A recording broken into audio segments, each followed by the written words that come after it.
Recording 39. You will hear a telephone conversation between the organiser of a park run and a woman who wishes to take part in the run. First, you have some time to look at questions 1 to 6.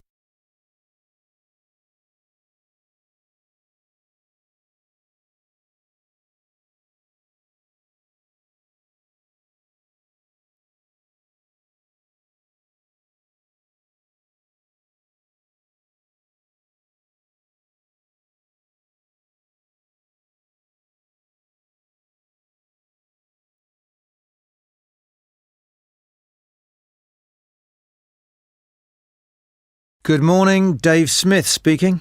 Hi, could I speak to the organiser of the Preston Park Run? Yes, that's me. Great. I was talking to some friends of mine about the run, and they suggested I contact you to get some more details.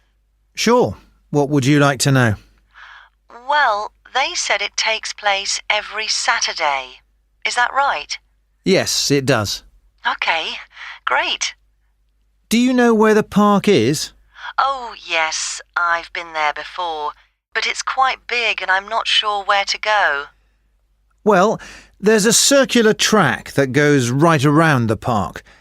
The run starts at the cafe, goes past the tennis courts, then twice around the lake and finishes back where it started. Okay, and what time is the run? Well, the actual run begins at 9 a.m, but the runners start arriving at about 8:45. Okay, so I need to get up early Saturday morning then. And how long is the run? Well, it used to be 3 kilometres, but most people wanted to do a bit more than that, so we lengthened it to 5 kilometres. We now go round the lake twice, and that adds an extra 2 kilometres. Right. Not sure I've ever run that far, so I'd better start doing a bit of training. That's a good idea. But it's not a race, it's really just for fun. And the best thing would be to take it easy the first few times you do it, and then see if you can gradually improve your time. Is the run timed then? How do I know how well I've done? When you cross the finish line, you'll be given a barcode, and you take this to one of the run volunteers who will scan it. Then you can get your time online when you go home. Oh, I see. You collect all the results. Exactly. I see. That's great. So, how do I register? Well, there are several ways. I could take your details over the phone, but it's much easier if you do it using the website. Okay, good. I think that's probably all I need to know for now. Oh yes, does it cost anything to register, or do you collect money each week? Well, it doesn't cost anything to register, but we do charge for the run. In fact, we have just increased the charge to £1.50. It used to be £1, but because we were making a bit of a loss, we have had to increase it by 50p. Okay, thanks. I think I have enough information on taking part in the run. Before you hear the rest of the conversation, you will have some time to look at the questions 7 to 10.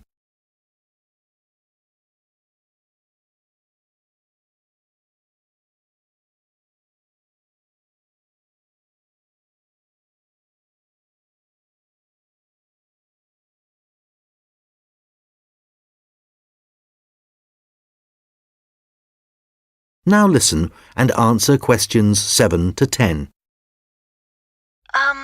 You mentioned volunteers. I have a friend who is interested in helping out. Can you give me some details so I can pass them on to her? Sure. Well, you need to ask your friend to contact Pete Morn. He manages all the volunteers. Okay. I didn't quite catch his surname. Was it Morn? M-O-R-N? No, just a bit more complicated. It's M-A-U-G-H-A-N.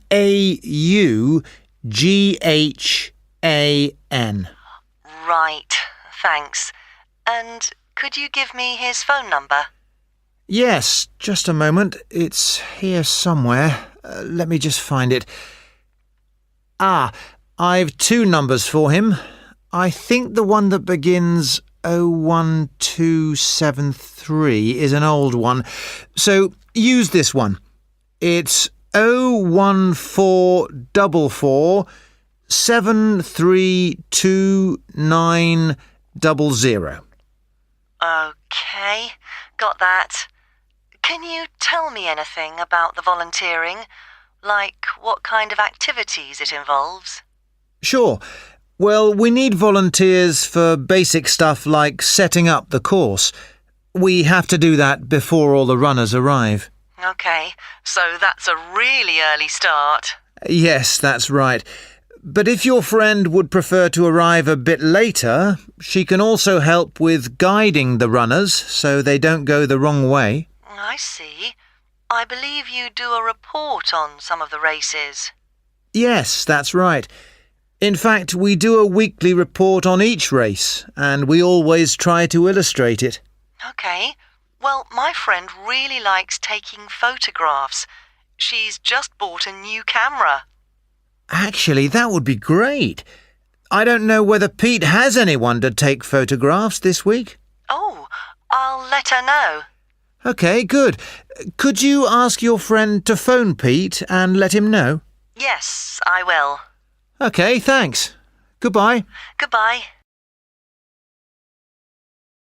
That is the end of section 1. You now have half a minute to check your answers.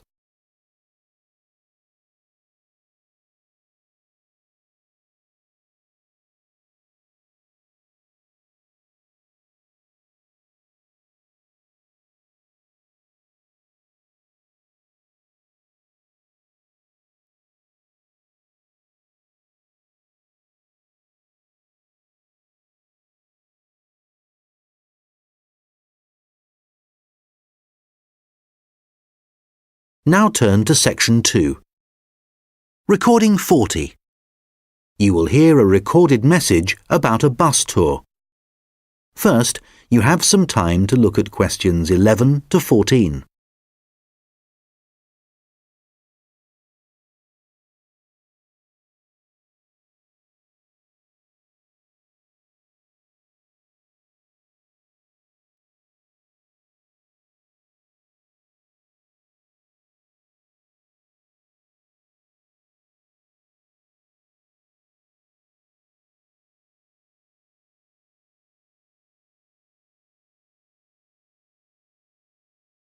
Thank you for calling the phone line for the Pacton-on-Sea bus tour.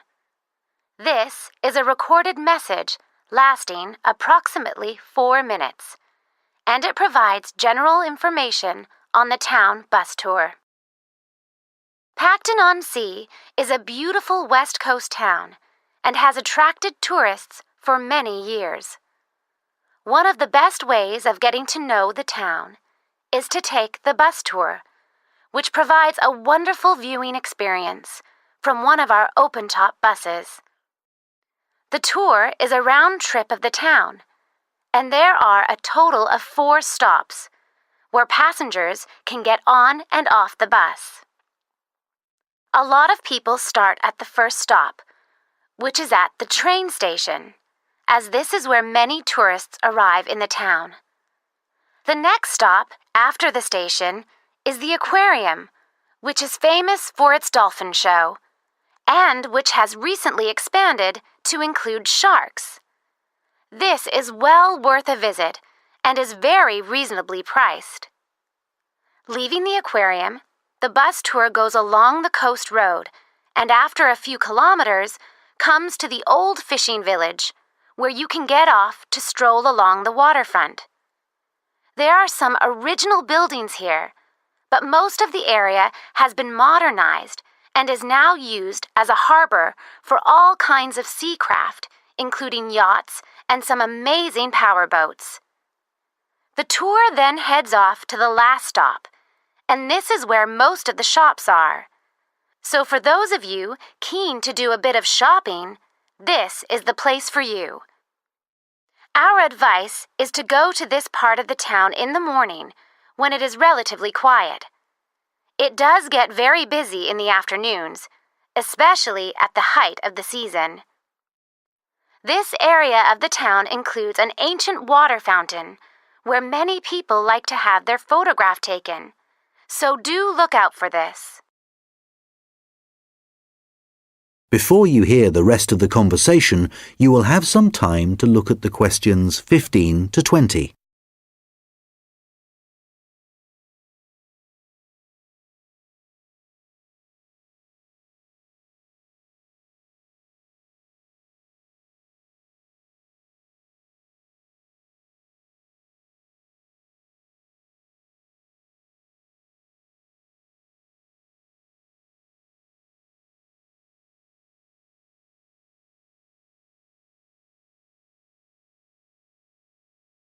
Now listen and answer questions 15 to 20. Now, some details of the costs and timings. A family ticket, which includes 2 adults and up to 3 children, costs $30. An adult ticket costs $15. Children under the age of 15 are $5, and student tickets are $10, as long as you have a student card. All tickets are valid for 24 hours, which means that you can get on and off the bus as many times as you like within a 24-hour period. So you could, for example, start the tour in the afternoon and complete it the following morning. The first bus of the day leaves the station at 10 a.m., and the last one of the day leaves at 6 p.m.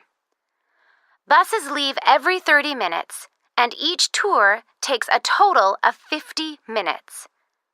There are many attractions at each of the stops, so wherever you get off the bus, there will be plenty to do. The bus tour tickets do not include entrance to any of these attractions apart from the museum, which is located near the aquarium. Some buses have local guides who will point out places of interest and will provide information on the town. However, we cannot guarantee that every bus will have a guide, and so we also have an audio commentary that has been specially recorded for the bus tour by the tourist office. Headphones are available on the bus, and these are easy to operate. There is no extra charge for these.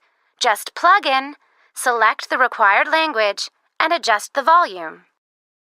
Due to the winter months being rather cold and wet in Pacton-on-Sea, the bus tours only operate from March to September. The weather is usually warm and sunny during these months, so remember to bring some sun protection, especially on hot days. And of course, it does occasionally rain here in the summer, so if the weather looks bad, remember to bring some rainwear. The bus tours are available no matter what the weather. At the height of the summer, the tours can get very busy, so you are advised to book. You can book tickets online, over the phone, and also at the station, and at any of the other tour stops. When booking over the phone, you can collect your tickets at any of the stops at the start of your tour.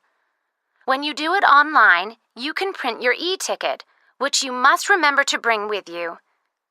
Thank you for calling the Pacton-on-Sea phone line, and we look forward to seeing you soon on one of our tour buses. That is the end of section 2. You now have half a minute to check your answers.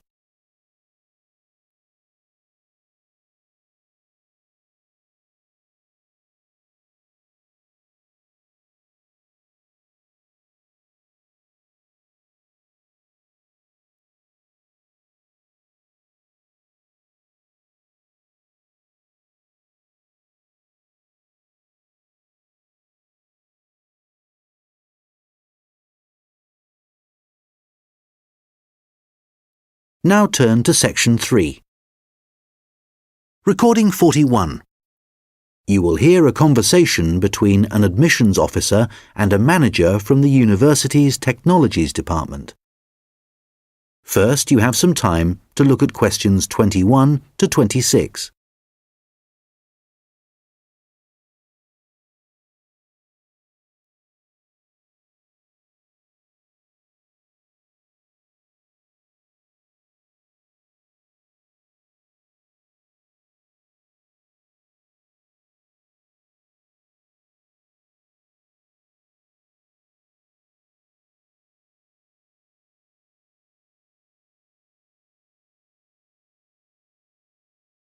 Hello, I'm Randy Agotra from the Technologies Department. Ah, yes, good. I'm Dave Hadley. Thanks for coming to see me. That's okay. I believe you want us to do some work for you. Yes, that's right.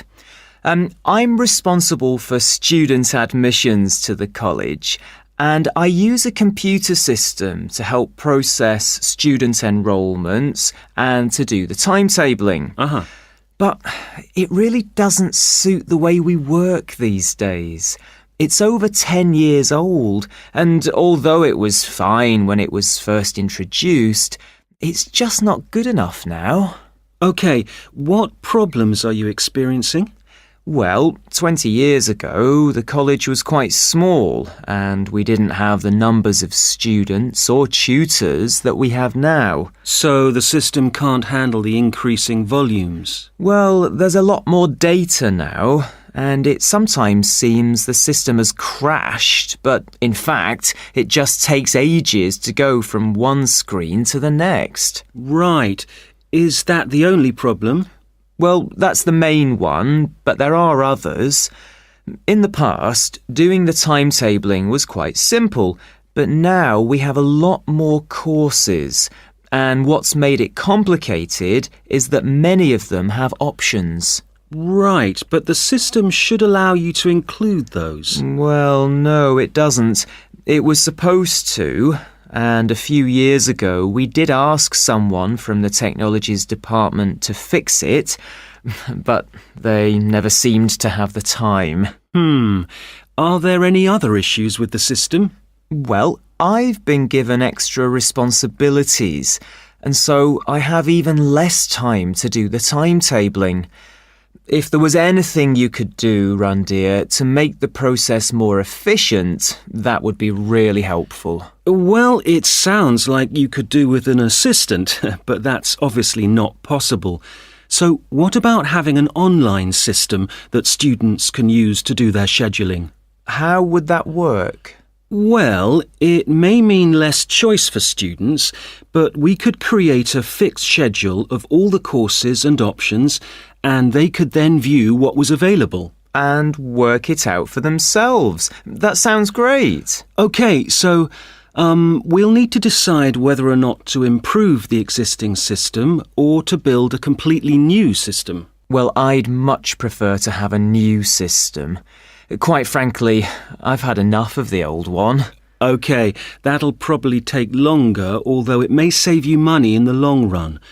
When were you hoping to have this in place? Well, it's January now, and the new intake of students will be in September. We need to start processing admissions in the next few weeks, really. Well, it will take more than a few weeks, I'm afraid. As an initial estimate, I think we'll be looking at April or May to improve the existing system, but for a new system, it would take at least 9 months. That would be October at the earliest.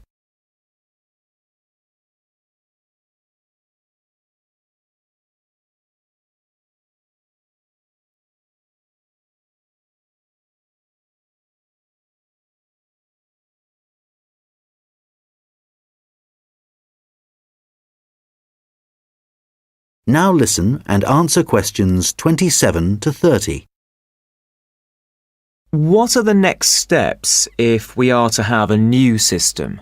Well, the first question is, do you have support from your senior management? Yes, I've already discussed it with them, and they're also keen to get this work done. OK, because I was going to say that's the first thing you need to do, and without that we can't go ahead. Yes, I've done that. That's good. Actually, they mentioned that there's probably a form I need to complete to formally start the project. Yes, that's the next thing you need to do. I'll send you an email with a link so you can fill it in online. It's called a project request form. OK, great. And then what happens? Well, I have a list of things, but I think the third thing you should do is see Samir. He's our analyst who will look at the system and identify what needs to be done. OK, can you send me his contact details and I'll set up a meeting with him? OK, that's good. So we should soon be able to get a team together to start the work. Some members of our team work in different locations, so it's not easy to have face-to-face meetings. That's OK. I'm used to having conference calls, providing they're not late at night. Right, so I'll send you details of the team, and if you could set up a call, that would be great. OK, I'll do that. Thanks. That is the end of section 3. You now have half a minute to check your answers.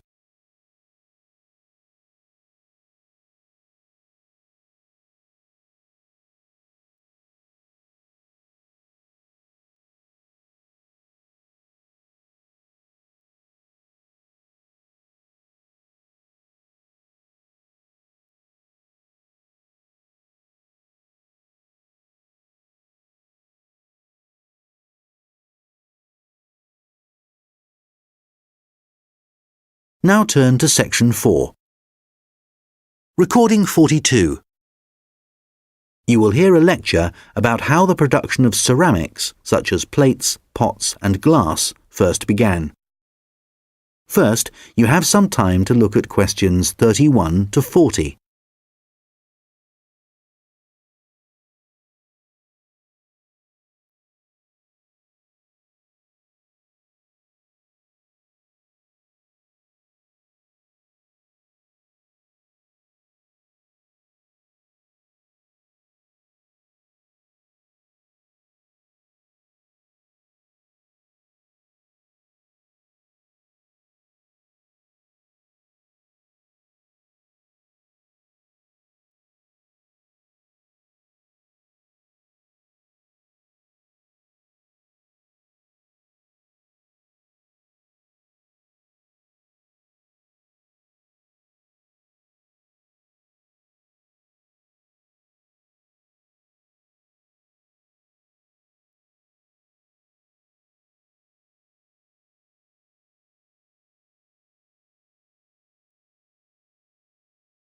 Now listen carefully and answer questions 31 to 40.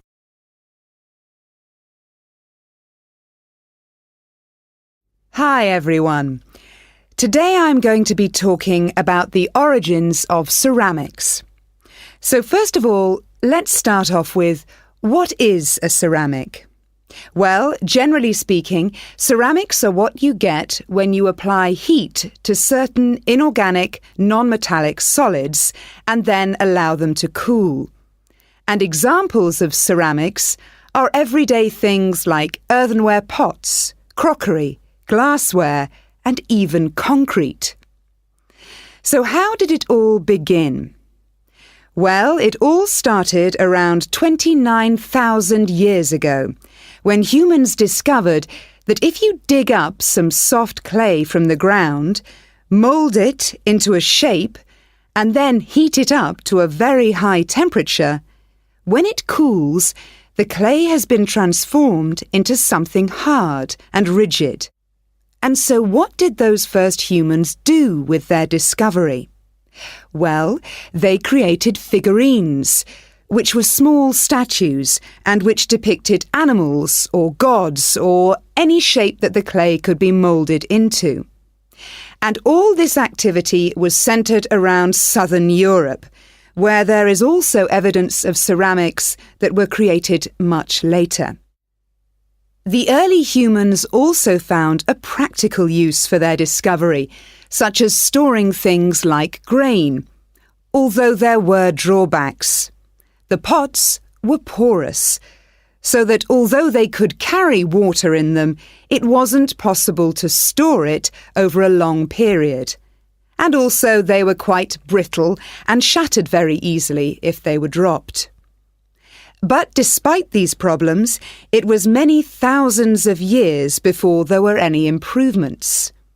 In China, at around 200 BC, they discovered that by adding minerals to the clay, they could improve both the appearance and the strength of the ceramics.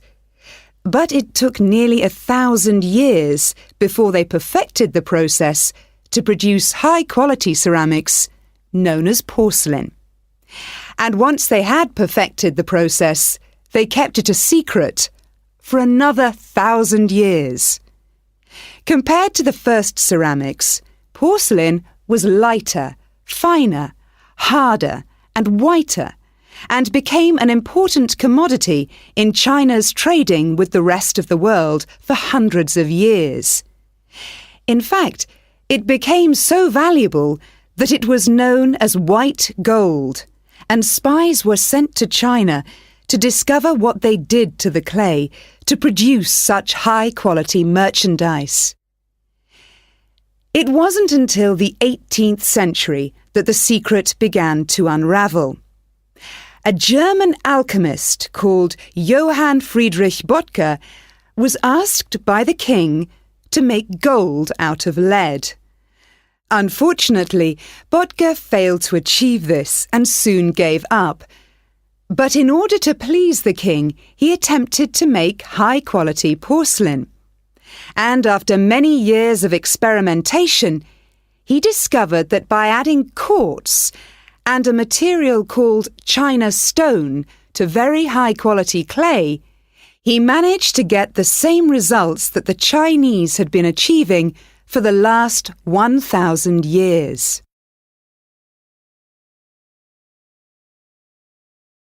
We'll now look at another ceramic which is made from mixing sand with minerals and heating to over 600 degrees Celsius. When this mixture cools, the result is, of course, glass. The main difference between ceramics made from clay and glass is that clay is made up of crystalline plates which become locked together in the cooling process, whereas glass cools too quickly for crystals to form. Apart from that, the process of heating up naturally occurring materials to transform them is the same. The origins of glass date back to 3,500 BC, but it wasn't until the Roman Empire 2,000 years ago that the art of glass blowing and the practical uses of glass became more widespread. One of the more innovative uses was to use it in windows, as up until then they had just been holes in walls. It must have been very drafty in those days. The Romans were also responsible for inventing concrete, and although the origins are uncertain, experts think that this is largely due to the high level of volcanic activity in the area. The Romans observed that when volcanic ash mixes with water and then cools, it gets extremely hard and almost impossible to break up. The chemical reaction that follows is very complex and continues for many years, and the concrete just keeps getting harder. Evidence of this are the numerous Roman remains that are still standing, many of which are almost completely intact. One of the most important facts about concrete for the Romans was that it can be created underwater. As the Roman Empire grew, the Romans needed to take control of the seas, and for this they needed to build harbours capable of holding a fleet of ships.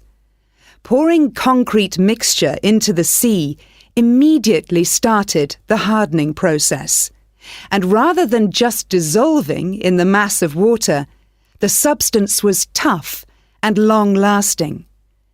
This strange characteristic of concrete made a significant contribution to the success of the Roman Empire.